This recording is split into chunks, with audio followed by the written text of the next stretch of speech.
ನಮ್ಮ ಶ್ರೀಗಳು ಒಂದು ಪ್ರಶ್ನೆ ಕೇಳ್ತಾ ಇದ್ರು ನನಗೆ, ಮಾಧ್ಯಮದವ್ರು ಇದ್ದಾರೆ ಕೇಳ್ಕೊಳ್ಳಿ. ಜನವಾರ ಎಲ್ಲ ಒಂದ್ ಕಡೆ ಶಿವಮೊಗ್ಗ ಇರ್ಬೇಕಲ್ಲ, ಶಿವಮೊಗ್ಗದಲ್ಲಿ ಧರ್ಮ ಯಾವುದಾದರೂ ತತ್ವ ಒಂದೇ, ನಾಮ ನೂರಾದರೂ ದೈವ ಒಂದೇ, ಪೂಜೆ ಯಾವುದಾದರೂ ಭಕ್ತಿ ಒಂದೇ, ಕರ್ಮ ಹಲವಾದರೂ ನಿಷ್ಠೆ ಒಂದೇ, ದೇವನೊಬ್ಬ ನಾಮ ಅಲ್ವೋ. ಅವರ ಆಚರಣೆ ಮಾಡೋಂಥದ್ದು, ಅವರ ಪದ್ಧತಿ, ಜನವಾರ ಹಾಕೊಳ್ಳಿ, ಲಿಂಗ ಕಟ್ಕೊಳ್ಳಿ, ತಾಲಿ ಕಟ್ಲಿ, ಏನೇ ಆಗ್ಲಿ ಅವ್ರ ಧರ್ಮ. ಯಾರು ಹುಟ್ಟುವಾಗ ಯಾರು ಯಾವ ಜಾತಿಯಲ್ಲಿ ಹುಟ್ಟಬೇಕಂತ ಯಾರು ಅರ್ಜಿ ಹಾಕೊಂಡು ಹುಟ್ಟಿಲ್ಲ. ಆದ್ರೆ ಅವ್ರ ಹಿರಿಯರು ಮಾಡ್ಕೊಂಡು ಬಂದಿದ್ದಾರೆ. ನಾಮಕರಣ ಮಾಡೋದು ಧರ್ಮ, ಉಪನಯನ ಮಾಡ್ಕೊಳ್ಳೋದು ಧರ್ಮ, ಕಿವಿ ಸುಚ್ಚೋದು ಧರ್ಮ, ಮೂಗ್ ಸುಚ್ಚೋದು ಧರ್ಮ, ತಾಲಿ ಕಟ್ಸ್ಕೊಳ್ಳೋದು ಧರ್ಮ.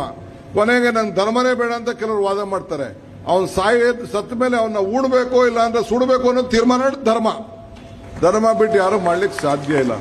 ಹಂಗೆ ಧರ್ಮಗಳಲ್ಲಿ ಯಾವುದು ಒಂದು ಪದ್ಧತಿಯನ್ನ ಬಂದಿದೆ, ಯಾವ